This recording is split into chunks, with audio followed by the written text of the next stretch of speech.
മാന്നാമംഗലം സ്വദേശി തോട്ടാമറ്റത്തിൽ സക്രിയയുടെ വീട്ടിൽ 4 ദിവസം മുൻപാണ് പശുക്കുട്ടി പിറന്നത്. അന്നു മുതൽ അകിടിന് സാധാരണയിൽ കൂടുതൽ വലിപ്പം കണ്ടിരുന്നു. എന്നാൽ വീട്ടുകാർ അത് കാര്യമായി എടുത്തില്ല. കഴിഞ്ഞ ദിവസം അകിട് കൂടുതൽ വീർത്തതോടെ നീർക്കെട്ടാവുമെന്ന വിലയിരുത്തലിൽ മാന്നാമംഗലം മൃഗാശുപത്രിയിൽ എത്തിച്ചു. ആശുപത്രിയിൽ വെച്ച് ഡോക്ടർ നടത്തിയ പരിശോധനയിലാണ് പശുക്കുട്ടിയുടെ അകിടിൽ പാൽ നിറഞ്ഞു കിടക്കുകയാണെന്ന് കണ്ടെത്തിയത്. തുടർന്ന് പാൽ കറന്നെടുക്കുകയും ചെയ്തു. ജനിച്ച് 4 ദിവസം മാത്രം പ്രായമുള്ള പശുക്കുട്ടിക്ക് പാലുള്ളതായി കണ്ടതിന്റെ അത്ഭുതത്തിലാണ് എല്ലാവരും. തന്റെ സർവീസിൽ ആദ്യമായാണ് ഇത്തരം സംഭവമെന്നും ഹോർമോണിൽ വന്ന വ്യതിയാനമാകാം ഇതിന് പിന്നിലെന്നുമാണ് മൃഗഡോക്ടർ മനോജ് പറയുന്നത്. വർഷങ്ങളായി പശു വളർത്തൽ നടത്തിയിട്ടുണ്ടെങ്കിലും ഇങ്ങനെയൊരു അനുഭവം സക്രിയയ്ക്ക് കേട്ടുകേൾവി പോലുമില്ല. സാധാരണ പാല് ഒരു ശകലം ഒരു രക്തമായി ഒന്ന് കണ്ടിട്ടുണ്ട്. ഇന്നലെ ഒന്നും രക്തമായി ഇല്ല. ഇന്നലെ നല്ല വെള്ളപ്പാലായിരുന്നു.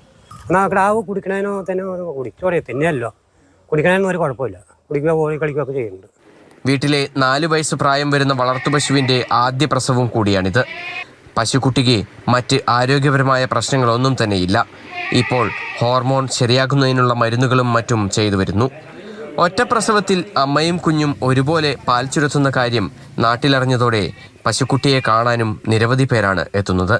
കാണുന്നവർക്കും ഒരു അത്ഭുതമായി മാറുകയാണ് മാന്നാമംഗലത്തെ ഈ പാൽ ചുരത്തും പശുക്കിടാവ്. മാതൃഭൂമി ന്യൂസ്, തൃശൂർ.